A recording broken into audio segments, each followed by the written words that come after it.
I love working in the nursery, I love working with children. I love to be involved at the very start and to see them progress and develop and have fun.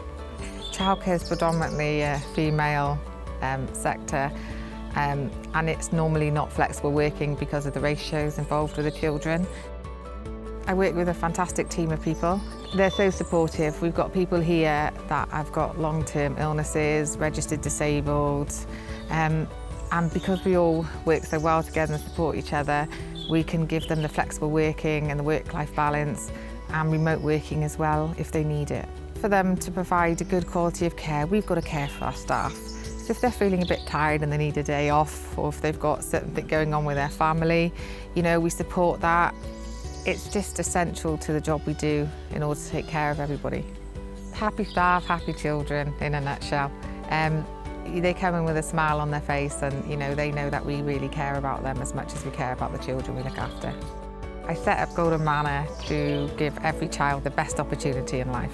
For, I think it's 4 or 5 years running, we've had highly commended in our quality assurance report, and we are just passionate to make sure that every child that comes here is happy, is developing well, is playing, and just enjoys the time with us.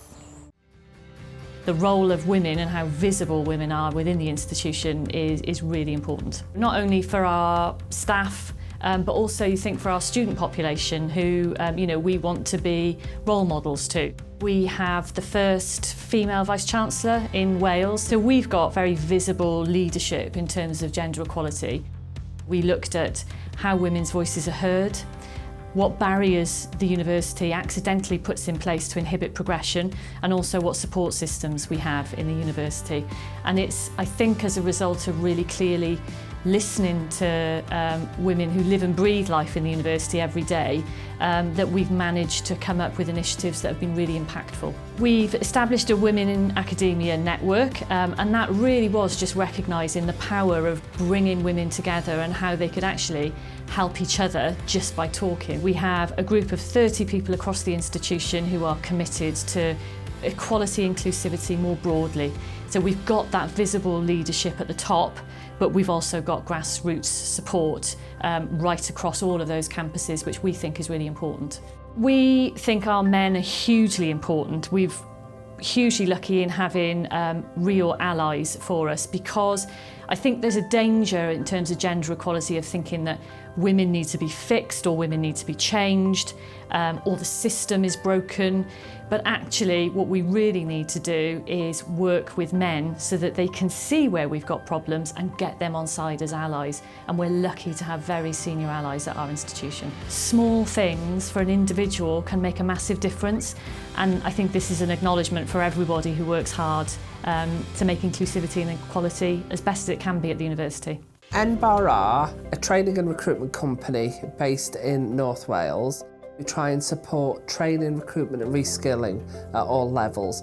It was born out of necessity for the skills growth in the area, and I felt that people weren't being supported in the way they should have been. I also felt that people were getting overlooked. Kids weren't getting the right support to get into the right roles, and people with disabilities and women were not getting paid correctly or even given the opportunities they were allowed to take. Each one of my staff, oh, they're brilliant. They've all come from different backgrounds. We give them strength to do things when others don't, and I'll go out there and bat, and that's what I want each one of my staff to do. Everyone that I've recruited in here as well, it's more of a family. And what we try and do is we bring people in, we sit them down, we find out what their aspirations are. And it's the same with organisations. We go around and do a lot of talks on disability awareness and equality. I've took on another contract. Well, it's not a contract, it's a mission, as everyone keeps telling me. And that's this John Summers building, which I'm going to turn into a community hub for people. We want to break down the equality barriers and say, here we go. It's open for anyone. It doesn't matter who you are, what background you came from. This building's yours. It's up to you to run it. My message to anyone is if you have a dream, if you work hard enough, it will come true.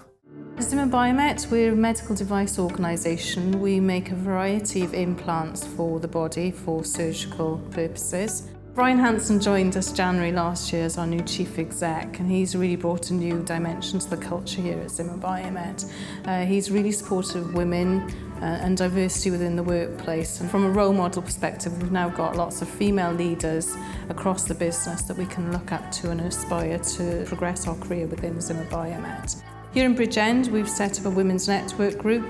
Our goals and objectives here on site are also to support and develop women across the business. We have allies, so quite a lot of the men are really keen to support us in the women's network activities. They enjoy the networking and the social aspects and the developmental side of it as well, so they're very proactive.